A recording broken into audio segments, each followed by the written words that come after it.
good, mate. How are you? Yeah, not bad. You're not in uniform tonight? Hey? You're not in uniform tonight? Oh, we'll be Okay. Yeah, but have you got any of those steel ones around? Oh, you got the steel one from the... Oh, you got... Oh, are they still? Are they the steel ones on there? Yeah, the steel one. Okay, so they're good, right? Normal plastic ones on there. So okay, 10-4. Around the bag, you know? Yeah, no worries. Thanks, boss. Sorry? Hey, boss. How are you? Yeah, not so bad. What was your name, sorry, mate? Tyron. Tyron? Tyron, yeah. So, yeah, nice to meet you, boss. What do you drive?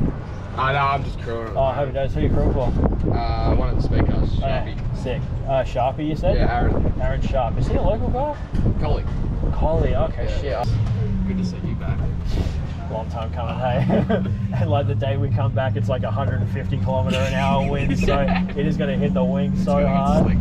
You think so? What makes you say that? Just the wind's going to blow. It's going to, yeah, it's going to dry off the track. You guys running on it as well. Yeah, I guess so. Like, I mean, our tyres, yeah, they're bigger. Like, there is only 16 of us, so, well, I mean, you know. With those, the productions. Oh, yeah, the proddies, yeah. Don't they bring a bit of moisture back into the track? Should. Yeah, the thing is, though, they're predominantly bottom feeders, so. Wednesday for the prelude, it was tacky all night just because they don't have the weight. Yeah, that's right, yeah. Have you got any shirts or anything here tonight? Not tonight, man. They didn't make it in time. But I'll stick it, bud. I'll catch up with you. Yeah, happy days, man. Hey, boss, how are you? Good, how are you? Well, thank you. Glad to be back. Long time coming. That's me. Legend. Thank you very much. Have a good night. Thanks, guys.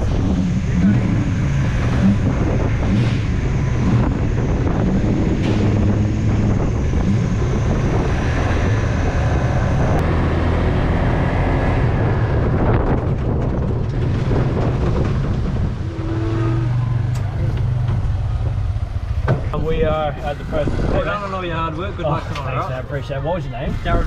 Daryl? Daryl George. Have we spoken before? Yeah, about front wheels. Yeah, that's right, yeah. Thanks, man. Appreciate that. Have a good night. How cool is that?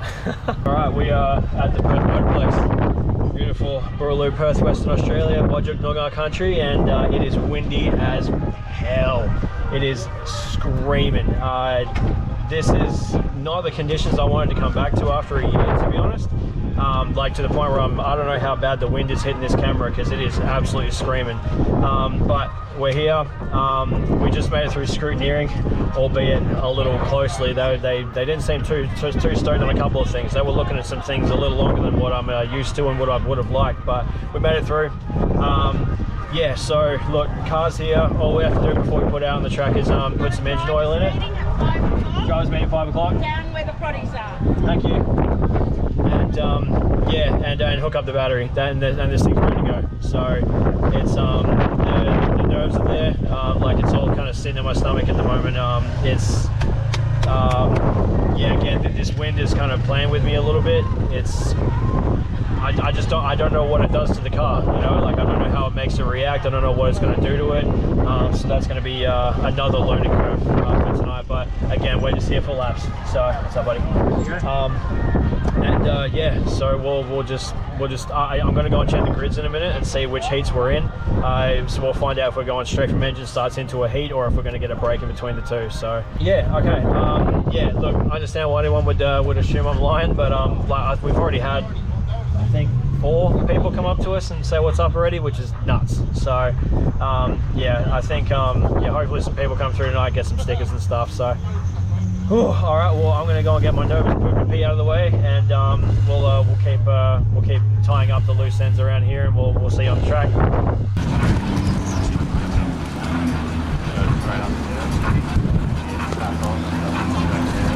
Have we dumped 8 litres of oil in? Yes. Yep. Cool. Check. Oil's good. Cool. And we were already topped up on coolant, weren't we?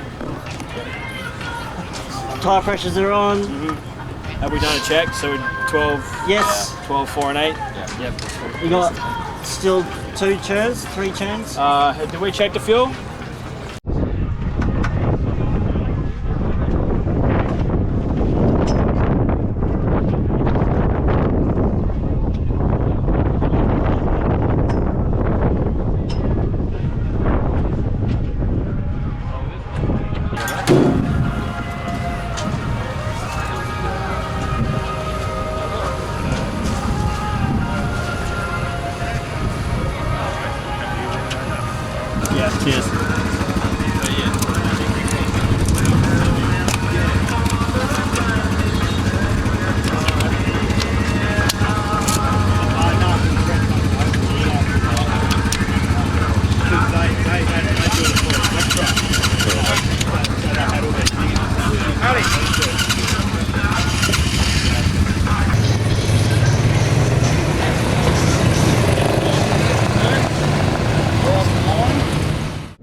man. Appreciate that. Well done. I'm Bo's Doyle's granddad. Oh, no Ride way. the ute as well. That's awesome. Yeah, good to see you, man. Thanks, man. Appreciate that.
So can we check the right rear? I tagged the wall in the back straight one time. Yeah, we saw that. It's fine. She's all right? Rim a little bit. Oh no! Did you get a blank spray can? We had to paint the rim again. Did you catch the wall? Yeah, I caught the wall. Yeah, that felt good. Thanks, man. I think what caught me off guard was like how much I was washing up on exit. Yeah, you were. Like, because I was like, I felt like I was on a trajectory to get down the straight, and then like, I'm drifting up, drifting up. So how the track's built is it comes up and rolls over like that. Yeah, right. So all you need to do is just watch it coming out. I ripped the tear off so once. Oh yeah, speaking of, we need to get that off. Cheers.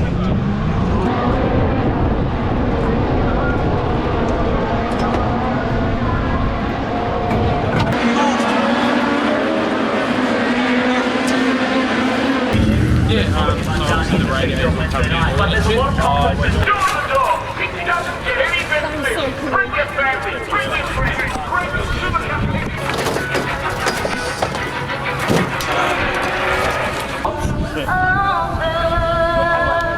What's it called? Australia's who we are. Yeah, you got one. Cold as the soil as well. For 12, our home is good. Who won the opening heat and didn't get an interview. We know he's to win again, just so he can have a few words. Yeah, boy. With him, and that will make us to start out of position number 11. This is the first race, the official part of the program. Good evening and welcome to you. Alright gang, heat 1 is out of the way. Damn, it felt good to be in the seat again. It was good, car felt amazing. The engine was screaming. It was just, yeah, couldn't have asked for a better return. It was pretty, there was a bit going on too. We, there was a couple of cars in front of us that I just couldn't get past. So it was just a bit of a wall there. And not for the lack of trying, I saw a couple openings on the wall, and then they just disappeared just as quick. Hopefully the front-facing camera caught a bit of that, because man, it got close a couple of times. You know, there was a window and then it was shut. So, but yeah, car felt great. It sucked to get lapped that quickly, but you know, that's going to be the way things are for a little bit until we kind of find our feet in the car again. Man, it's so cool. It's damn cool. And I don't really know what else to say. Just super freaking happy that we're back at this point. Like, we bought it in. We bought the car in, the engine was running, and then we stayed, and it was just, I went knowing that the guy was going to come back, you know, running, and just, oh man, it's, I'm going to start rambling up now because it's, you know, we still got another heat to go. So, heat and a feature. So there's a bit of a break until our next heat, but that's okay. Wind's still howling a little bit. Hopefully maybe we can get a bit better of a start this time, and maybe we can pick off a couple of cars early, but I'm not too phased about that. I just want a bit of some good clean laps, and maybe if we can even get some clean air, that'd be great. So we'll figure it out when we go back out. So yeah, we'll see you after.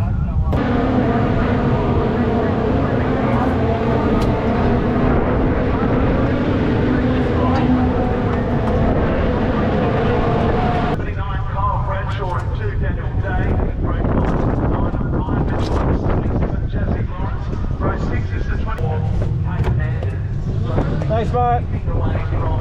What are we doing? Just reset the tyre pressures because it's gone cold. So I'll just put a bit of air in it.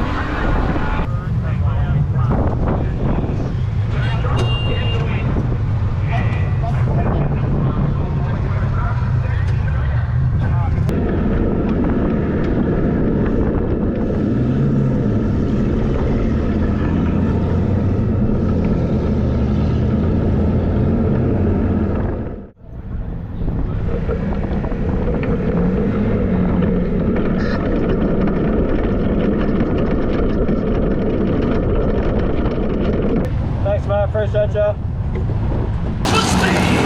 American fucking car legend, Tony Johnson Jr. hits the Perth Motorplex for one Nitro night only, Saturday, March 23.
that was unreal.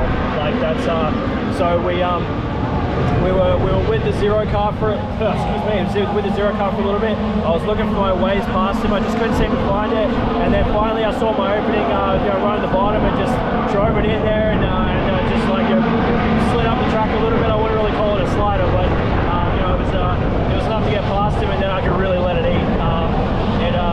And I did. I let it eat. I had the foot hit like the whole damn time, and it just felt so good. It's, the car feels amazing. The car's screaming.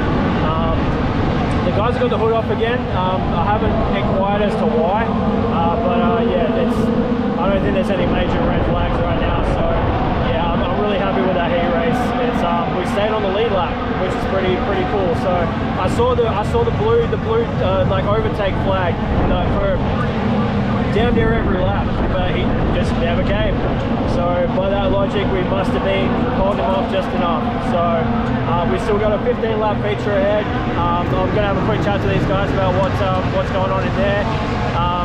Can't imagine we're going to make many changes because the track's not going too far. It's still very grippy, and if you drive it in hard and get in there high, there's still plenty of grip to grab in the high parts of the track. So we'll have a chat to you after the feature.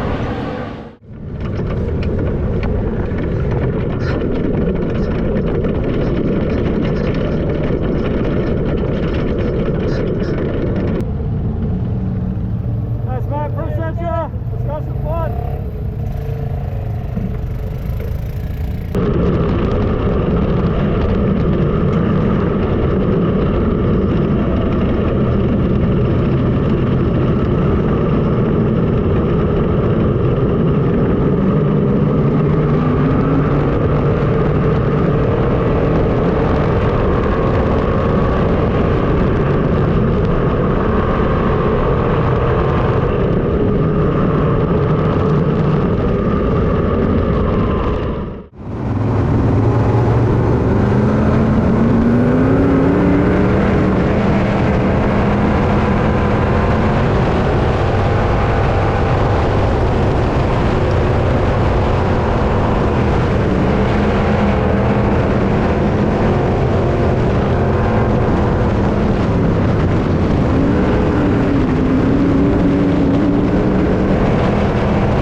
The Motor 1 Australian Speedcar Championship.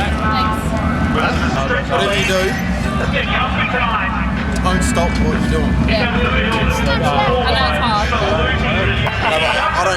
I don't mean just this, I mean the YouTube, the whole lot, man. Like, just keep doing what you're doing. You're phenomenal at it. I do enjoy it. You interact with everyone, man. Your interaction with everybody is just spot on. Like, you can't fault it. You can't fault it, whatever. And like, the questions you ask are A1. The answers, you know, like, it's just what you do, man. Like, it's good. It's good. Yeah, all good.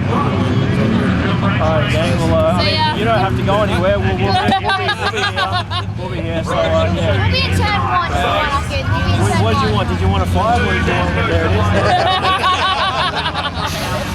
Alright, man. Keep doing what you're doing. Thanks,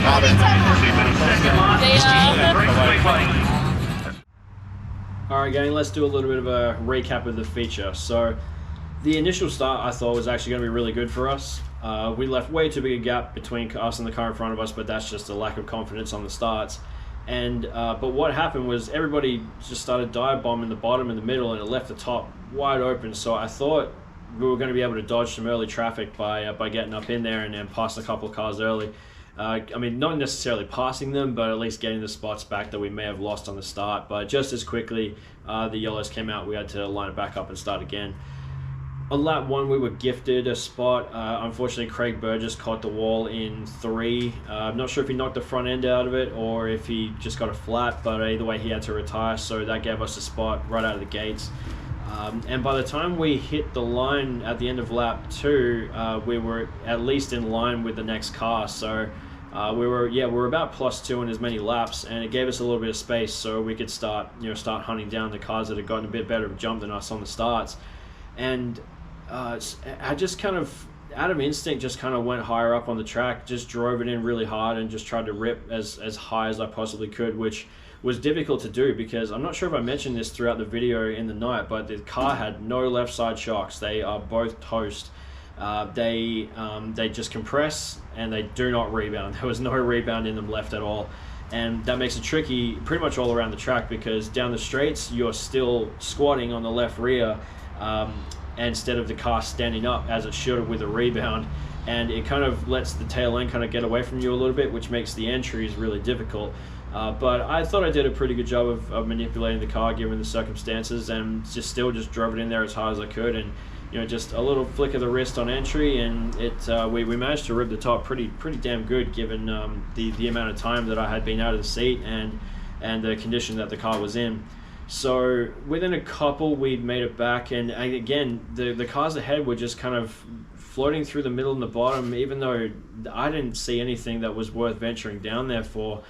And so when the car ahead of us caught the slick through 1 and 2, spun the tires up a little bit, that was our window to try and squeeze between them and the wall. And that was a bit of a scary moment because that we had seen a couple of those windows before in the first heat and they had shut just as quickly, so it was a bit of a risky move, and I was praying to whatever god, goddess, or holy animal there was that they knew I was there. And they appeared to. They went for the bottom going into 3. We drove it in hard and went for the top in the entry to 3, and by 4 we were well clear, which left us Mark Cracknell was the next car ahead. And it took us about 1 or 2 more at least, but again, Mark was just kind of, he was happy with where he was in the bottom and the middle, left the top wide open for us, and then on an exit out of 2, we were clear, and by exit of 4 on that same lap, we had pretty sizable gap between us. So that felt pretty good. I was able to sort of work far from optimal car. Past a few others, and you really get to work on just creating some momentum. And I actually had a moment, this is worth mentioning, I had a moment during those couple of laps with the clean air in front of me that I knew that iRacing had helped me. I had the thought, I was like, iRacing taught me this, so I might expand on that another time. I've already done that episode with Gavin Ropchan about iRacing versus real life. That feature race, I can definitively say that iRacing helped me in that moment. I don't think I would have had the confidence to go up near the fence if I hadn't toyed with iRacing before. So So we had a couple of laps to ourselves. The next car ahead, I'm pretty sure, was way too far ahead to potentially catch. So I was like, okay, I didn't really know where we were sitting. Turns out we were +4. We were sitting at 6th at that point. We started 10th. And I was happy just to let however the race unfolded just be, because I was just happy to be there, and I felt good with how I was driving the car. And then disaster struck. So what ended up happening was the gudgeon pin in piston 1 completely tore away, shattered and destroyed piston 1. It sent all the debris down to the crankshaft, jammed it all up, and then sequentially all but 2 con rods all went snap, snap, snap. One of them went through the side of the block, one went straight down into the sump, and that was the end of our night, our season, and that motor is done. The only 2 salvageable pieces of that motor are the camshaft and the cam plate. And to that engine, I say good riddance. It was a POS. It was never good to us. It didn't give us one good night the whole time we had it, and I'm glad it's gone. So, as disappointing and devastating as it was in the moment that we didn't get to finish that last race, after a few days of thought and reflection and talking things out with All Fire Garage, whatever we do next is going to be far better than what that engine was going to be able to give us. So yeah, sucks that we just dumped all of our sponsorship money into getting that thing rebuilt to not last the show, but that's how the cookie crumbles. And I will say this was not the fault of All Fire Garage or any poor craftsmanship on their part. This was a parts failure. That's the risk that you run with budget rebuilds. They gave me the best engine they possibly could with what I was able to give them, and I will not hear any poor comments on their end. And keep this in mind, it's a lot easier to delete a crappy comment than it is to write one, so I would save your time, because it's not going to last. Now, that's about it for the feature recap as far as I can remember, and that's about it. So let's get into what's going to happen next. So there's already a plan in place to get us a new motor. It will not happen for a while. Got to build up some funds. They have to shop around a little bit for what they want. They do have a very specific engine in mind, though. Not so much the one specific, but a specific make and model that they think will be better performing, more durable, and we'll be able to manipulate a little bit more to give us a little bit extra, finding those little 1%ers here and there. The build won't happen for a while because I was contacted by the club secretary the day after the show, and he mentioned that there's some potential changes being made to the LS1 club bylaws, which would allow some different pistons and potentially some bigger camshafts. So it would be a bit of a waste for us to go out, buy this motor, build it up, only for it to be a step behind based on what we were allowed to have and what we will soon be allowed to have. So yeah, it won't happen soon because we're just going to take our time with this one, make sure it gets done as well as it possibly can, save up a few pennies and maybe upgrade some things here and there. But All Fire reckon that if I give them $4 grand, then they'll be able to get me a good, durable and competitive motor with all the bolt-ons and all that kind of stuff. So that's what we'll be shooting for. So if you would like to help out with that, here's how you can. I will leave the email address that's linked to my PayPal in the description of this video, reyne.leeson@hotmail.com. You can contribute any and all amounts of money. Nothing is too small. I've decided that a bit of an incentive, if you donate more than 10 Australian dollars, I'm going to start putting everybody's names at the end of the video after the Diamond Dogs list. So if you contribute 10 Australian dollars, your name will go at the list at the end of the YouTube videos. Now, if you go up to $50, that automatically puts you in the 50 club for the Diamond Dogs program. Long-time watchers of this channel will probably know what this program is, but it was a fan engagement program where starting at $50, you could get your name on the car and a sticker that only members get, which I haven't actually delivered on just yet, but we're kind of working that out with Park and Print. And there's clubs above that, 100, 200, 250, I think it is. Like, it's all in the big cartel, which I will also link in the description of the video. If you send $50 through PayPal, I'll just automatically add you to the Diamond Dogs program, which gets you, like I said, name on the car, members only sticker, and you're also part of the email blasts that I send through pretty regularly during the season with updates before they sort of hit the socials, or stuff that just never hits the socials because it's just behind the scenes stuff that only the members get.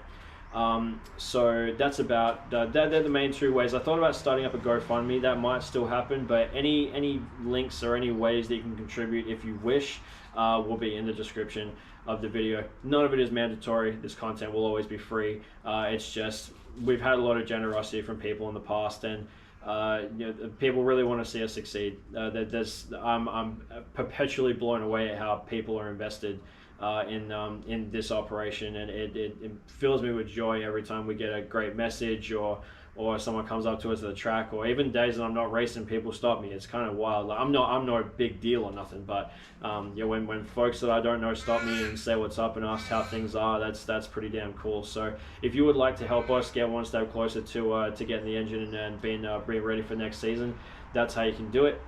Feel free to share those links with other folks that you think might be interested. Share these videos around to other folks you think might be interested as well. And again, it's not mandatory. You're not going to get. Oh, and as for the existing Diamond Dogs, please don't feel any obligation to contribute more. Your names are not going anywhere. They're staying on the car, and they're staying at the end of the video, because until you get your fair shake, I promise you that. So yeah, so that's about it for the crowdfunding. If you would like to contribute, please do, and we'll be able to. Hopefully one day we'll give you the reward that you deserve. All right, gang. So that's it for this video and the season, unfortunately. But there's a lot of really positive things ahead. We showed way too much potential to pull out of it now. I was very happy and very proud with how I drove the car. My guys gave everything to me and beyond, and I'll always be thankful to them for that. And I actually have a pretty extensive thank you list here, which I've written it. I'm going to read it straight from the Facebook post from yesterday, because otherwise I can and will forget somebody. Firstly, obviously, a massive thank you to Jack and Cameron at All Fire Garage and the Alfirovich family. They've been very, very good to me, and I'm really happy they're still in our corner. I would be very lost without them. Mark and Marianne at Park and Print, I promise you a good finish is coming. A finish is coming. I will not rest until I give you the reward that you deserve. So thank you for staying on board. Next up, Keith and Aaron for helping me load on the day. Keith, you know, I can't even begin to think of how much time he's given me over the last couple of months, and he wants us to succeed so bad. He's very invested, and I'm very thankful to have him around. And you know, Aaron has such little time off between his swings at work, and he gave away a night for me, so I'm very thankful for that. Ben and Lockie Doyle, who loaned us the quad that we used on the night, and the trailer to transport it too. So thank you very much to the Doyle family. Lockie is a Diamond Dog, very stoked to have his name on my car. Thank you to the Wells and the Wrights family. I've had their trailer for longer than this season. Actually, they have an enclosed trailer that they since bought a little bit closer to home, and they said, hey, look, we don't really need this little black open trailer all the time anymore, so if you want to keep it at your place when you need to move the car around, you can just keep it down there. And it has made moving the car around to get the engine out, put it back in, take it to this, that, and the other place, trying to get it ready. It's been hugely helpful, and I really do love that family, and I'm very, very thankful that they reached out to me. Yeah, again, thank you to the Wells and the Wrights. Thank you Cameron Collier for being on the long lens for race night. Thank you to the LS1 club itself, Ron and Craig, for running everything. Thank you to Gavin Mygro and the Motorplex for having us on that show. That was a really big night for our club. Getting to be on a big show like that is not something that we could do very often, so that was really good exposure for us. Thank you to my friends and my family who came down to that race night. It was obviously not the end that we wanted, but like the support that I got from them was really cool. And I don't think I put enough emphasis on the sticker that I had on my car for Claude Pelliccioni, who I lovingly called P2. His name is on my car at the moment. Unfortunately, we lost him a few months ago, and he never got to see me race by no fault of his own, and he was gone far too soon. So it was really cool to have his name on my car for that night. And yeah, M2 was there with us that night, so I was really stoked she was there. So who else have we got here? I think that's by name all the people that I have written down, but an infinite thanks to the people who came up to us at the show I managed to get a lot of them like on the cameras. The folks who came up and said hello and said said what's up and congratulated us on making it to the track and all that kind of stuff. And even at the end of the night, people coming and grabbing stickers and stuff. Like it fills me with absolute joy that people are so invested in what I'm doing and what I'm trying to accomplish. And it's been far tougher than what I thought and or hoped it was going to be. A rebuild, a rebuild and a new donk after 4 shows is less than ideal. But we're as optimistic as ever, because again, I think we did something on Friday that really turned some heads. And if we can make a car, we can make that car, like this car, do that with an old banged up engine and no left side shocks and a rusty driver that hadn't turned a lap in a year, I can't wait to see what we can do with some consistent laps, more frequent laps, some rebound on the left hand side, and an upgraded donk. So I'm as eager as ever. The fire's still burning, and while it's disappointing we're not going to see the sea for a while, I'm as excited for the following season as I just about can be. So thank you very much for watching. Appreciate it. Thanks for checking it out. Appreciate it. Till next time. Bye for now.